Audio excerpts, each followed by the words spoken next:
So I gotta tell you, one of my pet peeves is when somebody says to me or to somebody else, you're too emotional, or you're overreacting, it's not that big a deal, or do you have to be so dramatic all the time?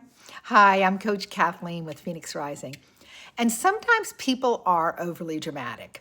But what I'm talking about are times where somebody has hurt you.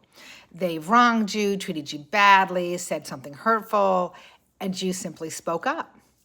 And their reaction was to minimize or berate you for your own emotions. So here's the thing. When someone tells you you're too emotional, I'll typically respond to that and say, you don't get to regulate my emotions. You don't get to tell me what is an appropriate response for me to what you've said or done. So they don't get to determine what's too emotional. Yes, I have emotions, and I will express those emotions in healthy, positive ways. So if someone has hurt me, I don't mind speaking up and saying, hey, you know what? I found that really hurtful. Did you mean it that way? Or did you intend to be disrespectful? Because sometimes they don't mean to. They don't realize how it sounds, how it comes out. We've all done that, said things that sounded different in our head than when it came out our mouths. But in the case where somebody did intend to be hurtful, it's important that we call that out so they understand that we're not going to let that slide. My boundary is I don't let people talk to me like that. And I have actually said that to people. I've said something like, you know what? I don't let people talk to me that way. So why don't we start over and tell me again what you have to say, but do it in a way that's positive and not demeaning or disrespectful. And I give them that opportunity and say, hey, let's have a do-over. So when you express that to somebody and they turn that back on you, at least now you know what you're dealing with. They'll try to come at you and criticize you for your response to their bad behavior. They want to shame you or guilt you for your reaction to whatever they've done that was wrong or hurtful. They're trying to blame you for your response rather than take responsibility for their actions and what they did or said. They don't want to be held accountable, so they try to twist it around and make it your problem because you're too emotional, right? The fact is, you are allowed to speak up when you've been hurt. You're allowed to express when someone does something that makes you upset or that makes you angry or you feel was hurtful or disrespectful.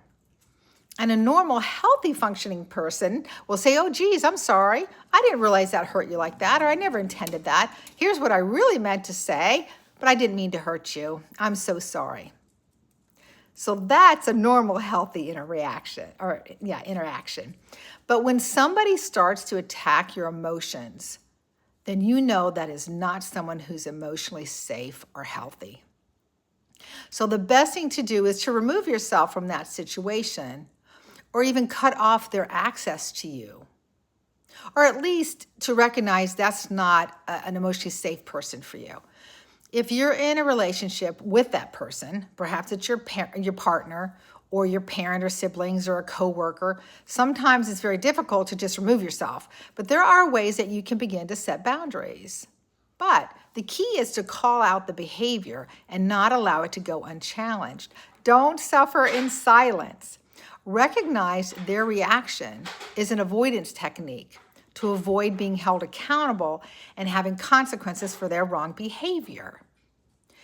If they try to deflect, it's okay to circle back and say, you know, you don't get to regulate my emotions. I'm asking you why you think it's okay to say that to me. Remind them it's not a matter of you being oversensitive, but rather them saying or doing a hurtful or inappropriate thing. This often makes them very, very uncomfortable. And so that may escalate things. So you have to be careful that you're in a situation where you're not in harm's way. So you have to make sure there's not a risk of being physically hurt. But if you're in a situation where there's no threat of violence or physical abuse, then this would be the kind of thing that you could say to hold that person accountable, because they don't get to tell you how you can or cannot feel, right? So it's very legitimate for you to say, I don't feel like you're hearing me, or what I'm saying to you right now. I'd like to know why you think it's okay to talk to me like that or treat me that way. Then, based on their response, you can decide if you want to walk away or if you want to impose some type of consequence. Sometimes cutting off access to you is the way to go, not engaging with that person or limiting contact with them if possible. Denying them access to you can send a clear message and set expectations for, future interactions. You deserve to be treated with dignity and respect, so start setting those boundaries. Want to learn more? Take our 3-minute quiz by clicking the link in the description or in the comments below.